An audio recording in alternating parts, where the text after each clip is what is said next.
Hi Cancer, this is Jav. Welcome po sa ating channel.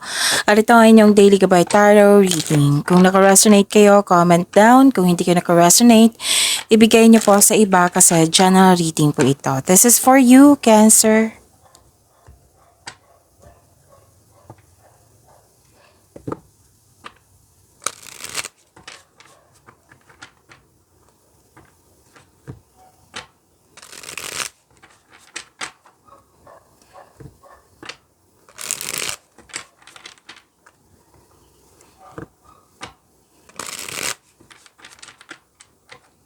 Para po ito sa inyo, Cancer.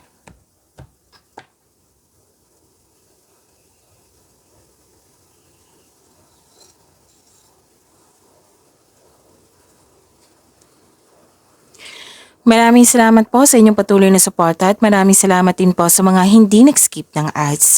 Gamitin ang reading na ito bilang gabay lamang sa mga hindi pa nag-subscribe. Subscribe na po kayo at click bell notification para malaman nyo na may bago tayong video. Para sa mga gusto magpa-reading, comment po kayo ng personal reading. Again, comment kayo ng personal reading and check my reply sa comment section.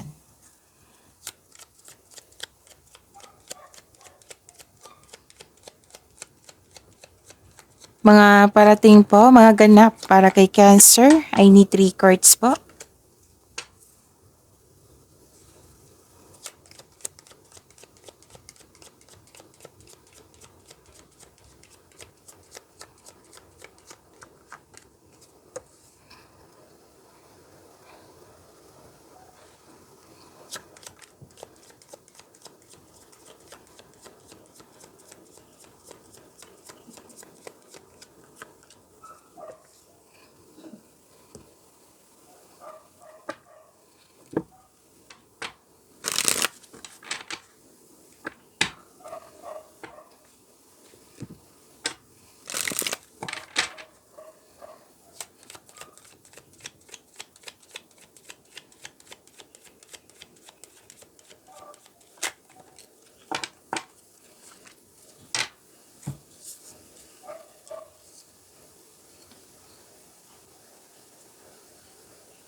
Cancer. Mas lumawak yung vision nyo sa buhay. Nagkaroon lang tayong reflection.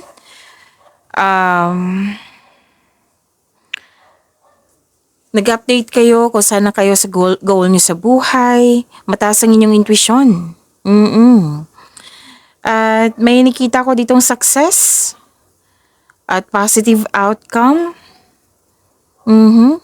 And nakita ko dito yung happiness mo. Joy and happiness. Okay?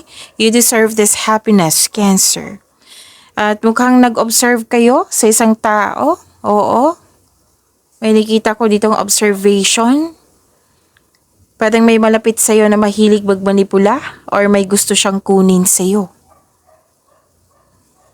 Kung gusto niyo malaman kung sino po yan, and ask your, then ask your intuition para siguradong sigurado.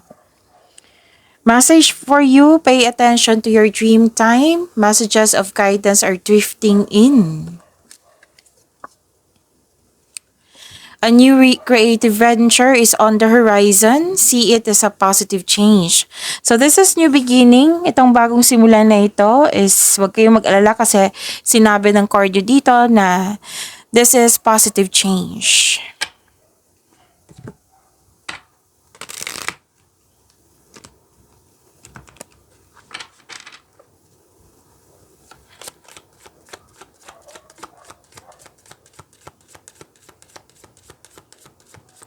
Message sa career and money ni Cancer.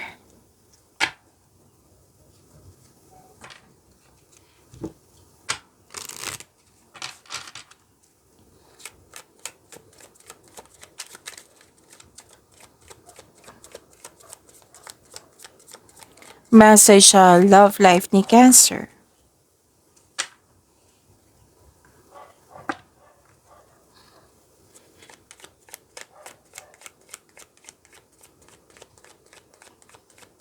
Energy po ni Cancer.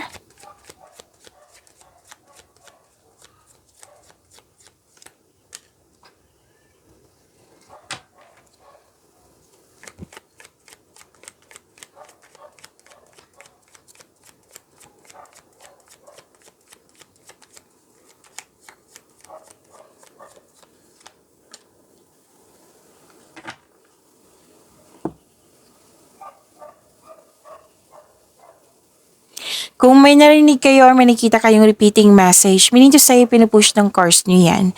Like for example, nanood kayo ngayon ng May 25 and May 26 sa video reading nyo, Cancer. At may napansin kayo na repeating message. Yan po yung pinupush ng cards nyo na kailangan yung bigyan ng atensyon, solusyon, at aksyon kung maaari po. So, ano yung energy ni Cancer?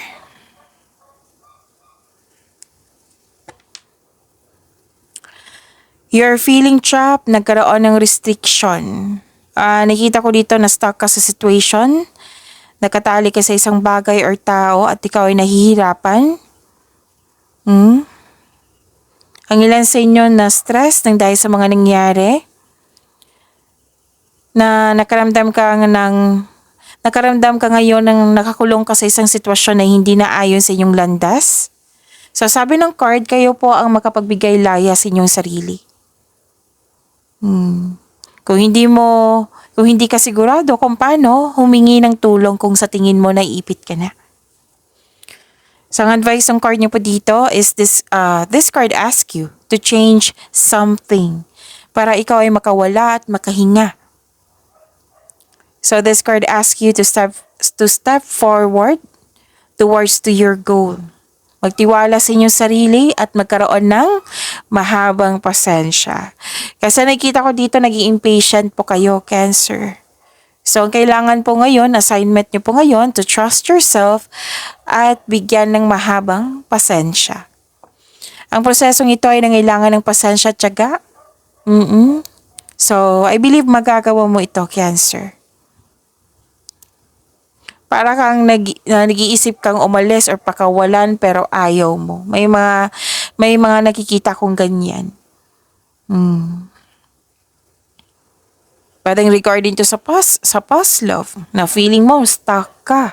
Pwede din regarding to sa career and money, na parang nagtatrabaho ka dyan na ayaw, or may ginagawa ka na ayaw, na parang no choice ka.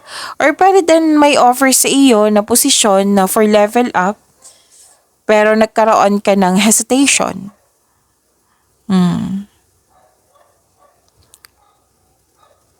Pwede din na ang ilan dito na parang hindi naging balansa yung budget or pera.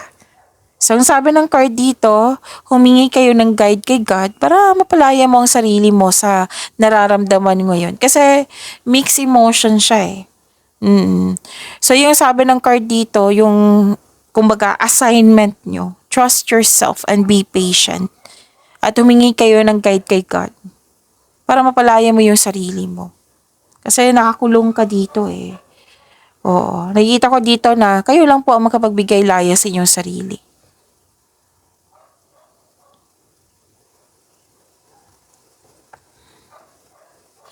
And, dalawang card na mismo nagsabi dito. Cancer, naging impatient po daw kayo. Gawa po daw kayo ng konkretong plano para magkaroon ng solusyon. Naiinip ka dito eh. May gusto kang makuha pero naiinip ka. Oo. Kumbaga, natatalo ka sa yung emotion or sa iniisip mo. So, kayo lang po ang makapagbigay ng freedom sa inyong sarili. Okay?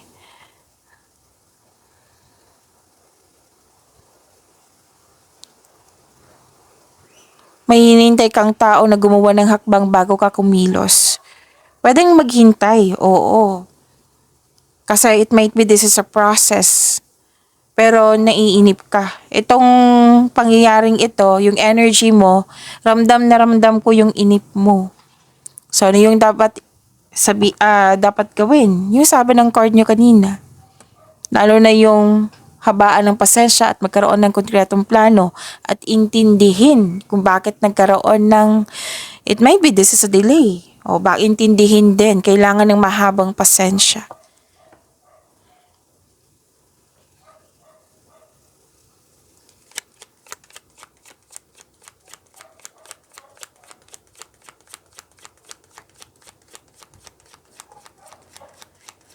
Career and money ni Cancer.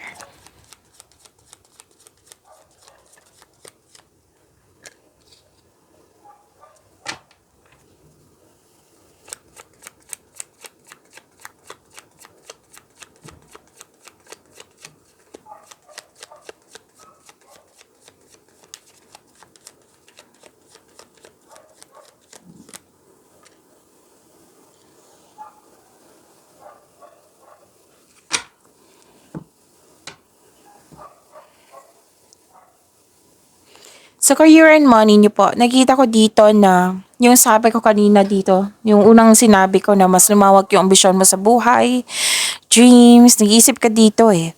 Ah, okay, hindi ka satisfied sa career and money. Okay? At 'di ba sabi ko kanina sa inyo na malakas ang inyong intuition na malalaman mo ang dapat mong malaman, ganun. Mag-ingat po daw kayo sa mga sinasabi ng isang tao or kontrata. Oo, kasi may hidden charges dito or makadiscover ka ng deal na naging too good to be true kaya magkailangan ang pag-iingat dito at maging wiser. So, take note kasi kontrata ito or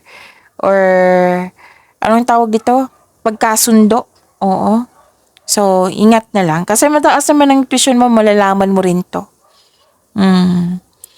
So, ang ilan sa inyo, nagpahinga, nagninilay. So, babala din ito sa mga kaaway na nagtatagong anyo. Be careful of seeing things that are not there. Kung wala naman, then bigay nyo po sa iba. Okay? So, kasi this is general reading.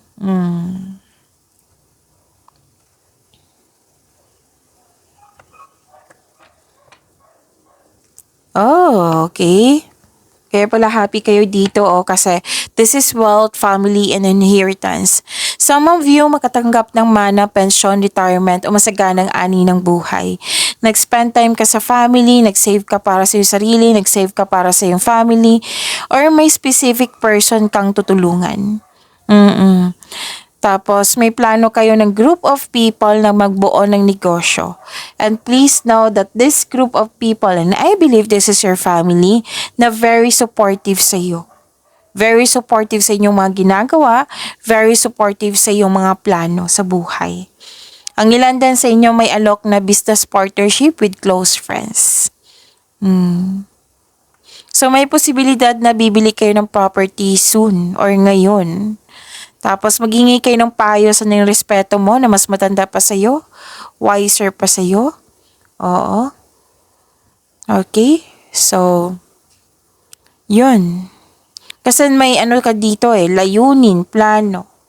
It might be you're making decision then.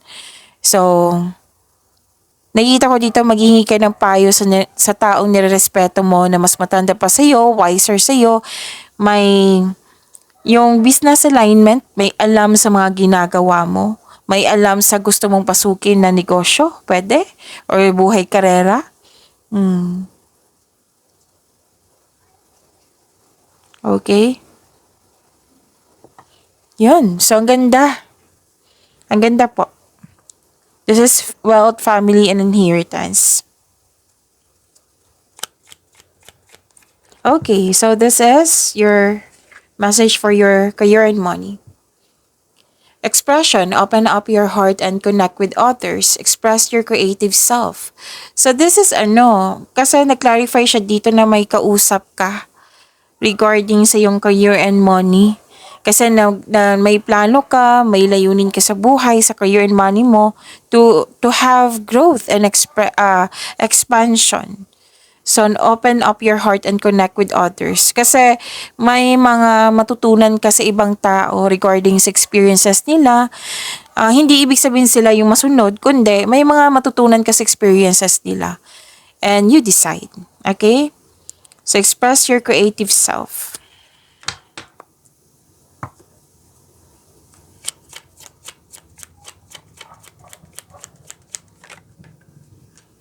So, this is about your love life, self-love, partnership, and romance.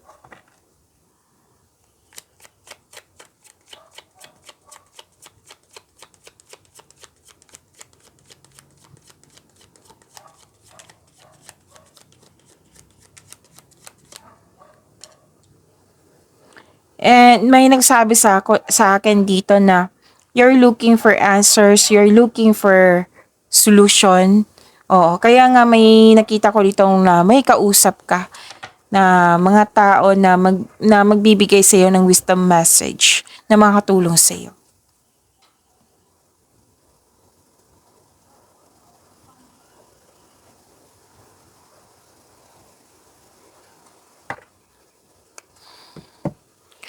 Okay, so this is truth, balance, clarity, cause and effect. May eternal justice, magiging balanse, magiging fairness. May fairness ako nakikita dito. So, para sa mga single, naging hard worker ka at wala ka ng panahon sa sarili. Oo. So, kaya this card ask you na balansehin ng oras. Panahon sa sarili, panahon sa pamilya, panahon sa iba. Oo. So, kailangan ng pagbalansa dito. Para sa mga relasyon sa buhay mag-asawa, same pa rin. Oo, the advice is you need to balance your work at sa partner mo, sa family mo, or maaari rin may hindi kayo pagkakaunawaan ng partner mo ngayon, kaya sa araw na ito, kayong dalawa ay magkakaroon ng pag-uusap. So, panatilihin maging totoo sa isa't isa. It might be this today or the next 3 days, okay? Na mag-uusap kayo. So, yun, para mabigyan na ng solusyon yung mga concern mo, panatilihin maging totoo sa isa't isa. Yung magiging honest ka sa iyong sarili. Okay? Para mabigyan na ng solusyon. Huwag kayong mag-alala kasi may pagkakaayos naman akong nakikita dito.